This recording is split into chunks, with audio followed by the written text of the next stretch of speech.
Welcome to Just Break Up, the podcast about love, heartbreak, and all the relationship advice you don't want to hear. My name is Sierra DeMulder. And I'm Sam Blackwell. And today we're going to answer a letter from somebody who wants to move backwards on the relationship escalator. Terrifying prospect. But before we begin, we just want to give you our Surgeon General's warning, which is that Sierra and I are not licensed mental health practitioners. Correct. We are not trained in this. We are not professionals.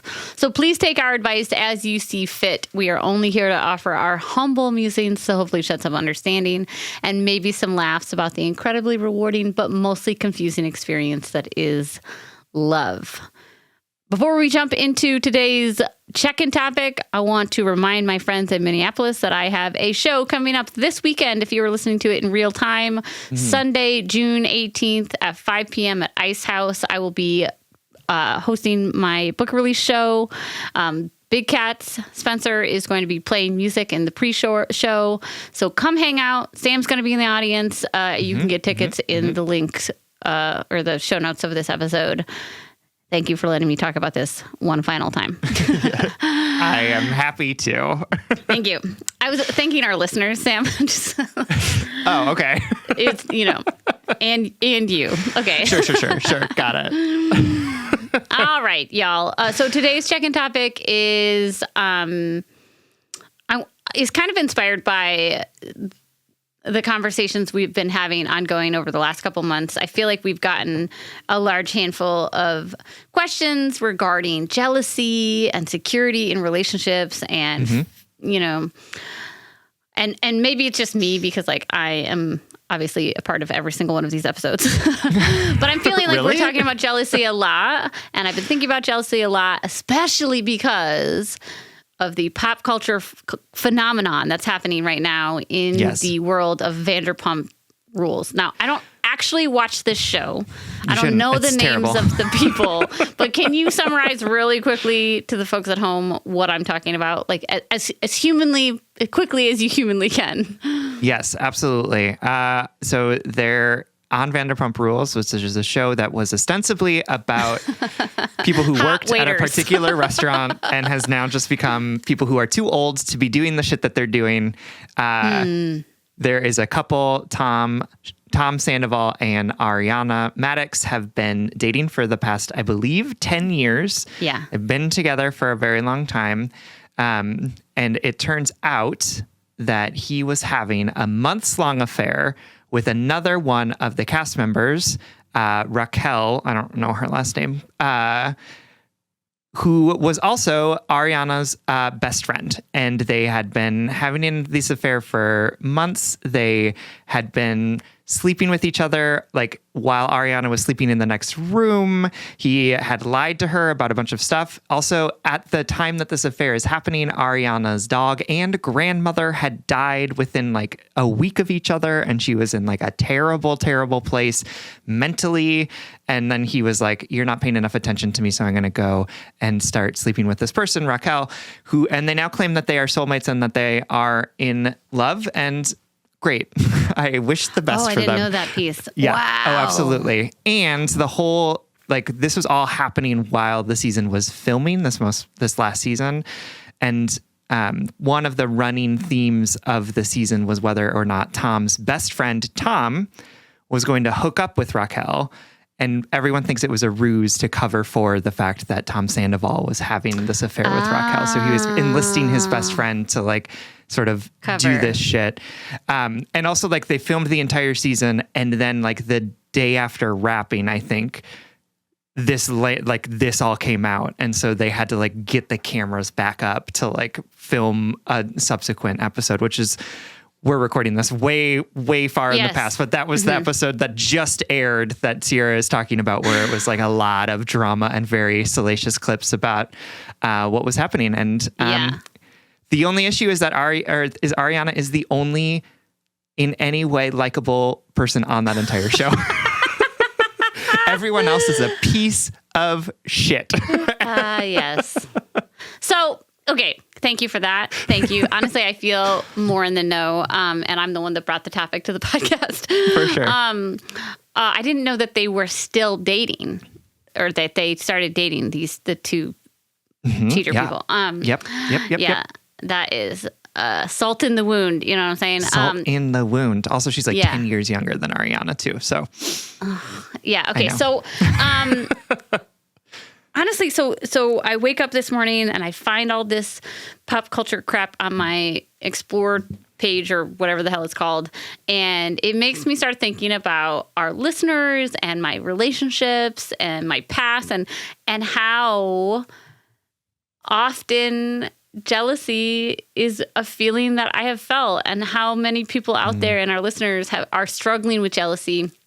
And I always feel like that Sam and I do a good job of talking about jealousy from a holistic point of view. And also Sam and I, because we get to see your relationships from the perspective of, two podcast host strangers, we can see so clearly the path in which jealousy can turn toxic, can turn unhelpful, can really unravel a relationship. So we are really quick to be like, okay, let's work through these emotions because jealousy 99% of the time doesn't serve us. And then you fucking read this headline about these rich people fucking each other over and you're like, oh wow, everybody has a reason to be jealous. I gotta check on my own marriage. Nobody is safe. So I guess I just wanted to have don't date a man child who is in a bad cover band and I wish you told me that years ago. Anyway, I just wanted to have a general conversation about jealousy, and welcome in the fact that jealousy is a trait and a feeling that we all have. We're actually evolutionarily hardwired to have it, and they can trace jealousy in babies as young as 6 months. This is a natural human behavior, an emotion, and it's really telling us that something we love or enjoy, we are at risk of having less of that love and less of that joy. So we react in a lizard brain sort of way, especially because our, popular culture has told us that jealousy is a metric by which we can measure how much we are loved and how secure we are. I was reading an article earlier this morning on NPR called How Understanding Jealousy Could Lead to a Better Relationship. And I'm going to read a couple quotes from it, and then Sam and I can unpack it. The first one is from a research psychologist, Jolie Hamilton. And they say, we are surrounded by stories that give weight to jealousy, that give a certain importance to it. We are told that we shouldn't want it in our lives. But also, if you look at our rom-coms and all of our songs and our everything, it is also proof that we are loved appropriately or enough. What do you think about that? Yeah, absolutely. I mean, I think we see it in lots of places where the storyline will be, oh, I didn't think you even cared about me that much until I saw you get jealous of somebody else. And then it was Or people who are I see this on reality TV all the time too, where it's that person, my partner didn't get jealous about this. So mad at their partner of you should have confronted that person because does that mean that you don't love me? Right. This idea of you should be jealous. And I think especially to a certain extent, the way that toxic jealousy comes out in men in male-female relationships where it's we want our men to be tough guys who go after other men to try and protect their person. So I definitely see the ways in which the lesson around jealousy that we learn is that jealousy is an indicator of somebody's passion or love for you or whatever it might be. And people get concerned when it's why aren't you jealous? Right? Are you should be paying more attention to that, or are you unhappy in your relationship if you're not fretting over whether or not that coworker that your partner is friends with is trying to sleep with them. Yeah. Right. Yeah. And it's I think that's a really good comment too, that it's not just, are they jealous of my pursuers or my flirtees, but am I jealous? And having that be, a signifier in our minds or our lizard brains that something we love or want is at risk of being taken from us. So we have to react, you know what I mean? And if we're not reacting, then does it mean it's not that important to us? For sure. Another quote from this article from the same, quoting ideas from the same research psychologist says, being aware of and verbalizing our feelings is important, but projecting those feelings onto a partner or holding a relationship hostage by our own sensitivities before calibrating for reality is impractical and disempowering. And I thought that was so, I'm going to take the phrase calibrate for reality into my own relationship and into my own life and into this podcast of, it reminds me of what you said months ago, is it possible? Yes. Is it likely? No. And oftentimes our lizard brains are insecurities speaking through our jealousy is not calibrated to reality, right? Because we've either been trained societally to think that jealousy is a positive emotion or a trustworthy one. Let's call it that. Yeah. Because it's not positive or negative. That was the whole reason why I wanted to check in about it, is that just reminding all of us that it's okay to feel jealous. It's natural. It's normal. You're not a bad partner if you struggle with jealousy, but it is something worth examining because it always traces back to conditioning, control, and insecurities for me, I think. I think it's an emotion that can repeat patterns for us that we don't actually want repeated, right? That we know actually don't work for us. In the same way that fear can be a really helpful emotion when we're in a place that's dangerous, right? When we see a bear coming down the woods at us, fear is a great emotion because it's get out of here, right? This is really scary. Right. And I think that jealousy can be a positive emotion when we're feeling something is wrong, right? Our when joy we're is threatened. Absolutely. And we're I don't like this. This might be telling me something, or it might be an appropriate reaction in a particular set of circumstances, right? But just like with fear, sometimes our fear gets tied to things that are not actually dangerous or not actually threats to us. And we have to recalibrate how we move through the world in that. And I think it's the same thing with jealousy, right? Where it's totally understandable if your partner is going outside of the bounds of your relationship and having relations with another person, right? Then it's yep, of course, jealousy is an emotion then that tells us this is not a safe place for us to be. This is a place that we need to sort of put up some emotional walls around. But it gets tied to all sorts of things that are not actually in reality threats to our relationship.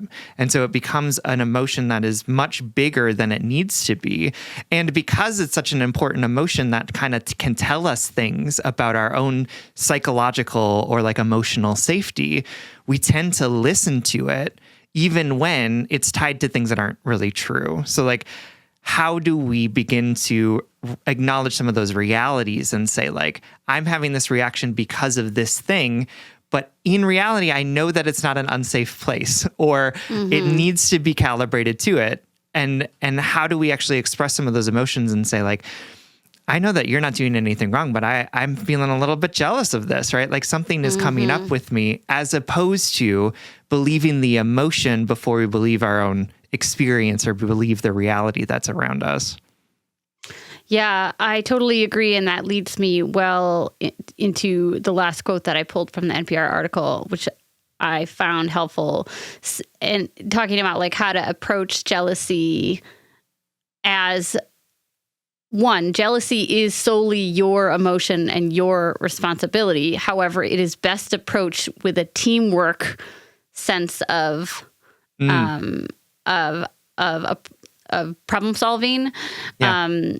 Because it can't solely be on your partner to fix your jealousy, right? Right.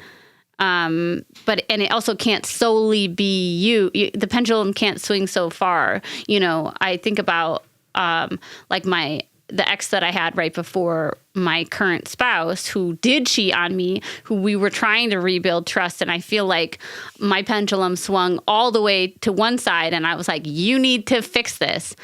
And obviously he did need to fix this.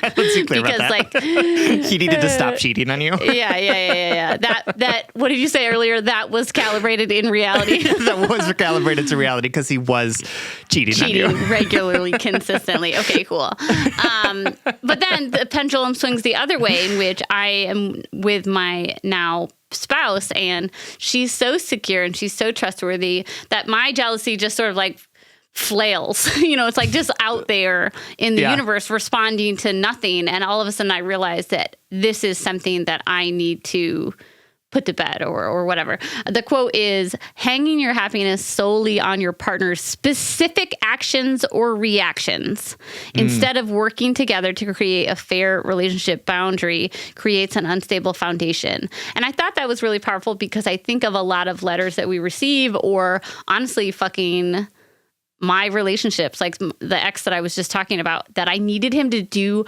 very specific things in order to check off the box of like, I'm not going to feel jealous about that coworker that you flirt with all the time.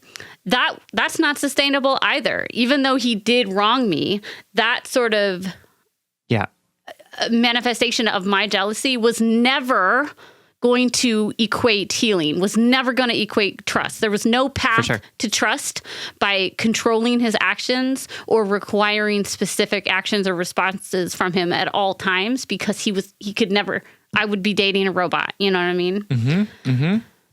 Yeah. Yeah. No, absolutely. And I think it's the same way when we're expecting our partner to be jealous, or we're trying to create situations in which our partner will be jealous too, right? We're expecting a very specific reaction from them.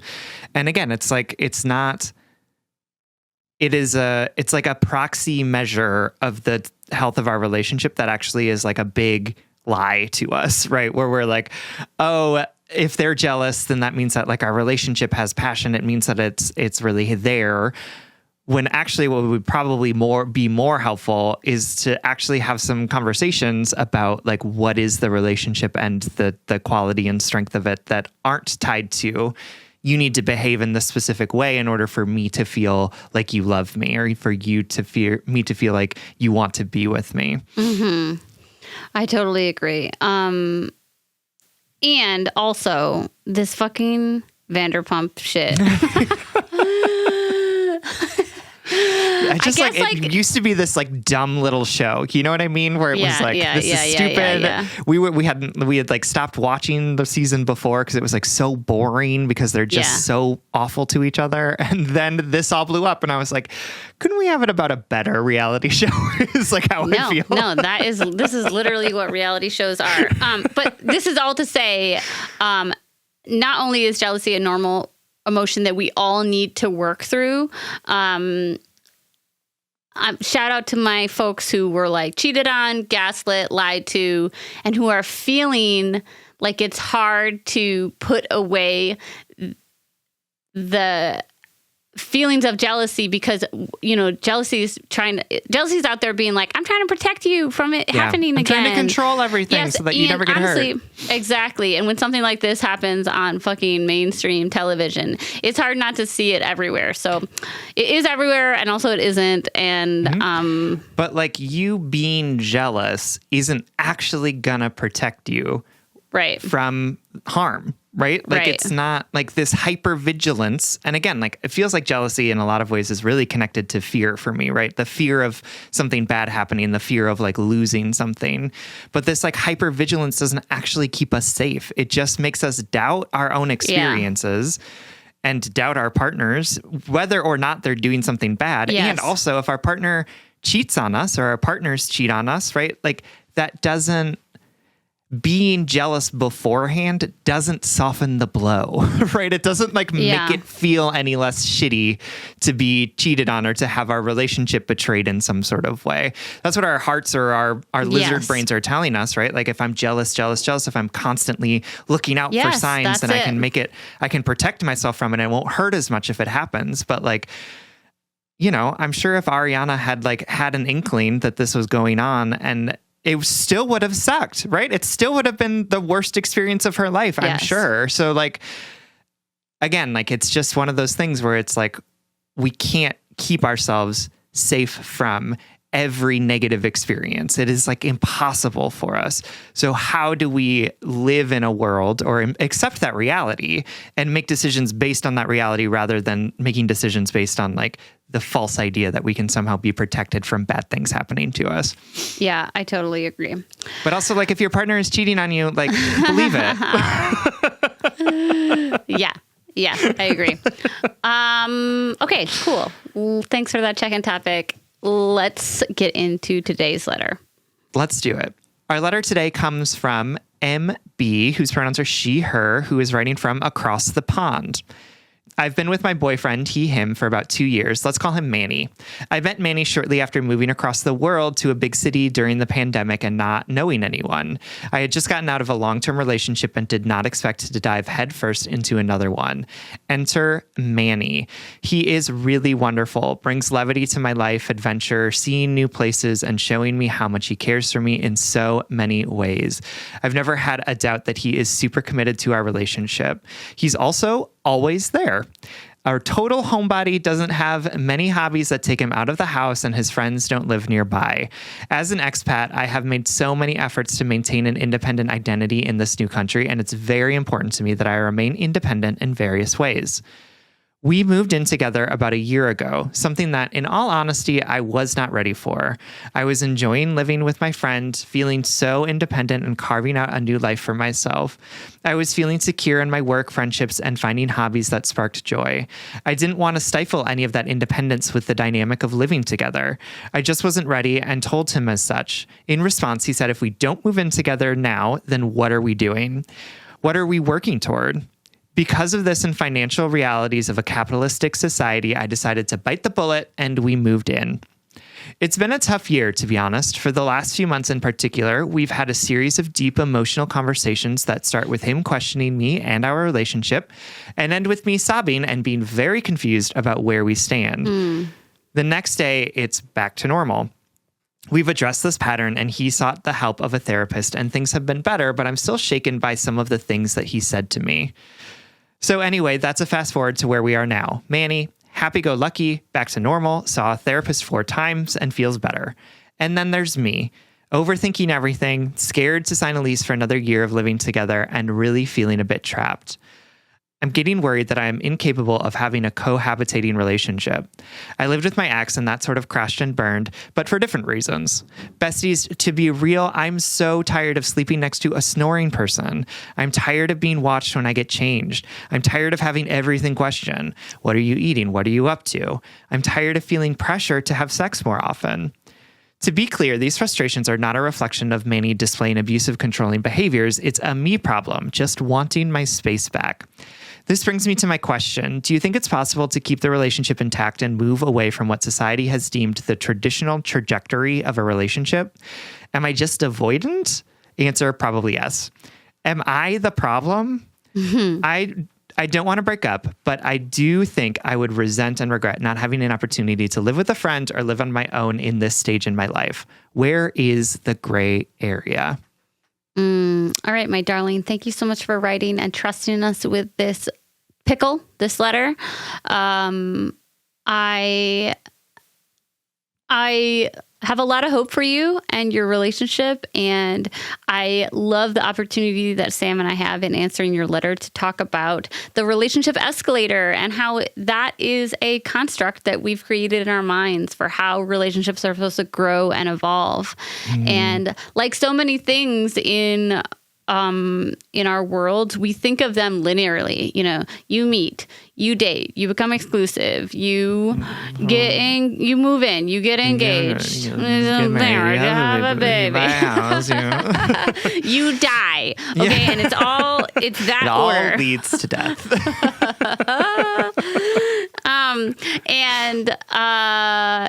That is just not the way it goes for so many couples, partnerships, relationships, single people.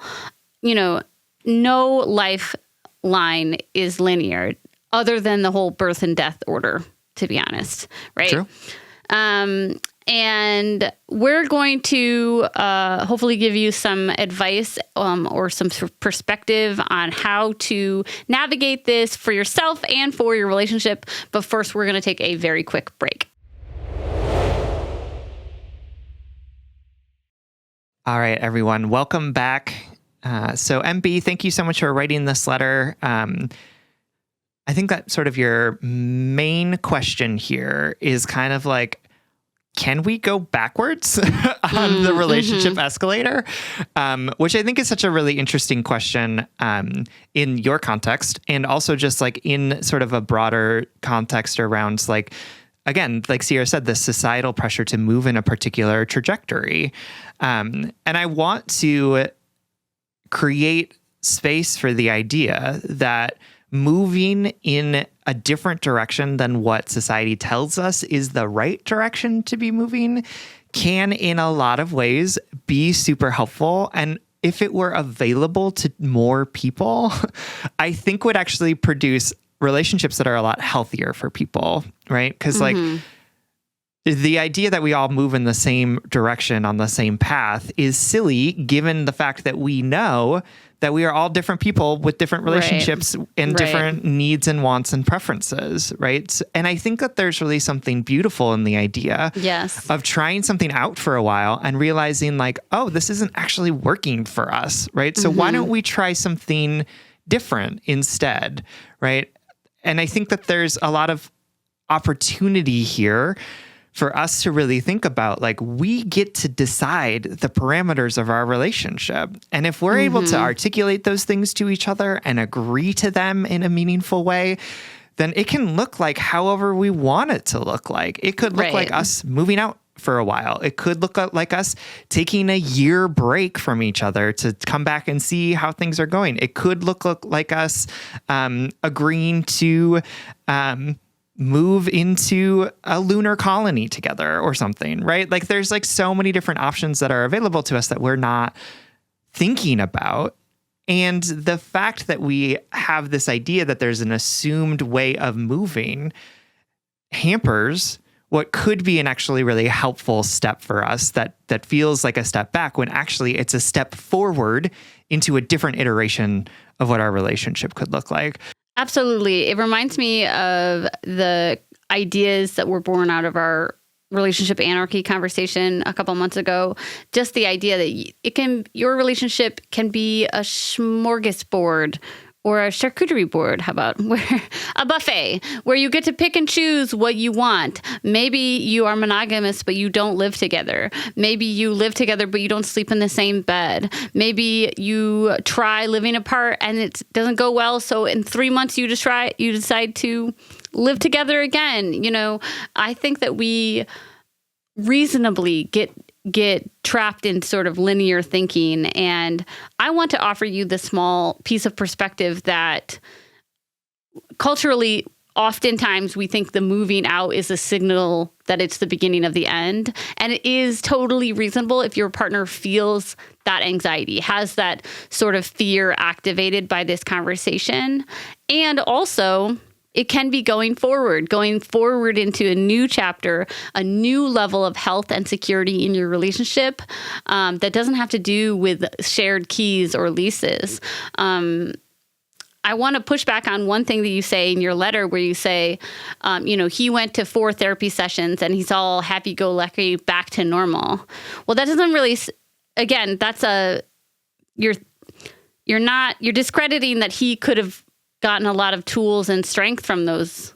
He's not the same person that he was before those 4 therapy sessions. He's not back to normal. He's a new normal, right? He has a different tools and different approaches. And again, I don't know him very well other than your letter, but don't discredit your partner's ability to adapt and be resilient with you because we are inherently creative. I think that's what like rom-com, relationship culture, the relationship escalator strips from us. The ability to be creative in our relationships, in our problem solving, in what our lives, partnerships look like. Yep. You can be creative. Yeah, no, absolutely. Absolutely.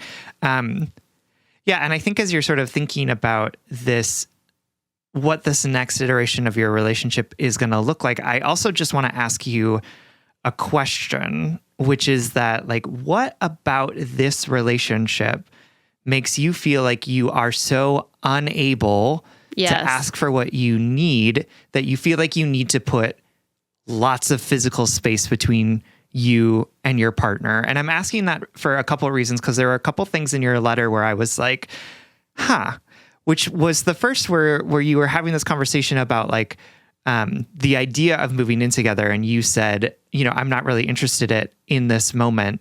And he asked the question of, if we don't move in together now, then what are we doing? What are we working toward? And I'm curious what your answer to that question is, right? Because it feels like you were working towards something in the relationship, right? It feels like you were doing something in the relationship before moving in together. But it also feels like you just kind of accepted that the answer to that question was what Manny had decided the answer to that question was.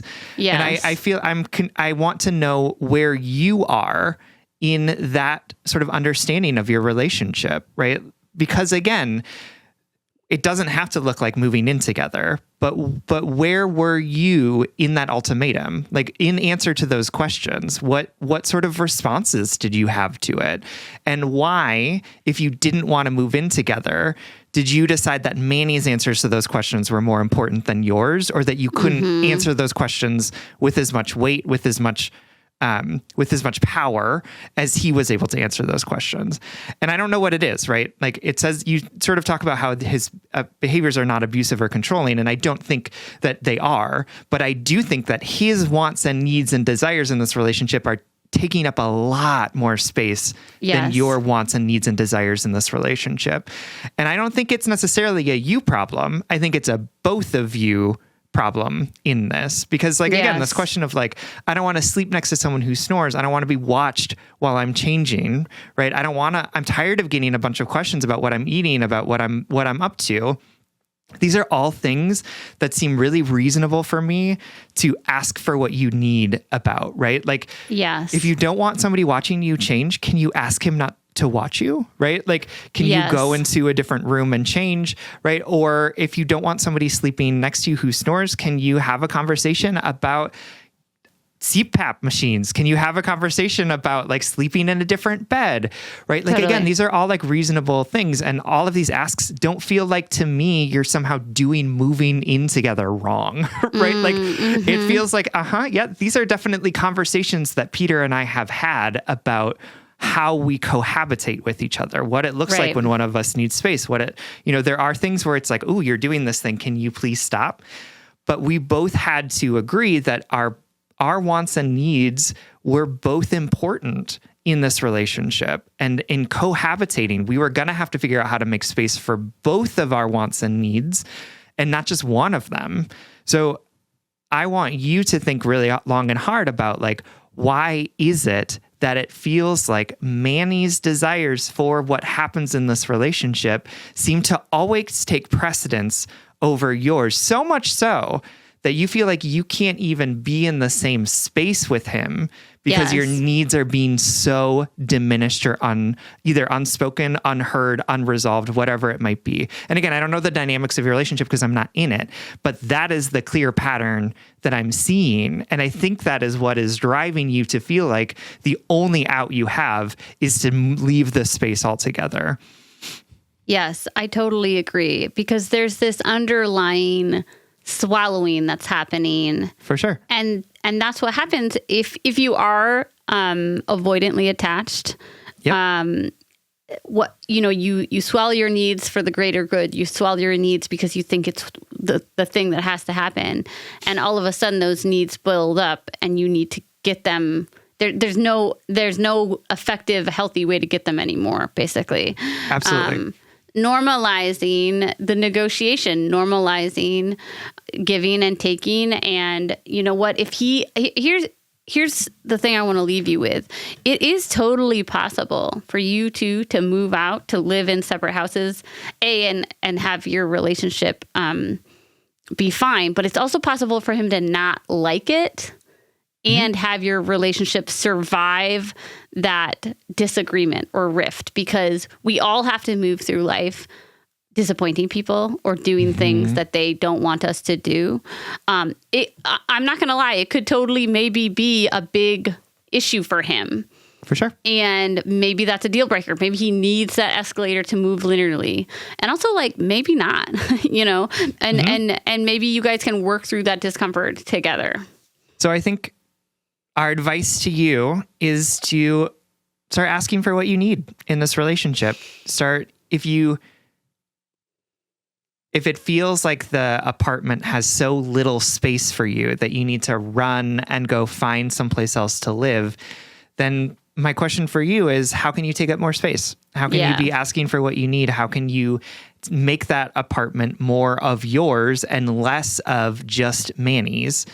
And if that doesn't feel possible for you, then let's figure out how you can get yourself out of the situation, whether that is to say that you would like to continue the relationship and move out, or if the relationship needs to end. But something here has to change, because you are worthy of taking up way more space in this relationship, in the physical space that you're in. And I don't know that the solution to the problem is just to continue swallowing in a different apartment, right? And continue to not ask for what you need in a different space.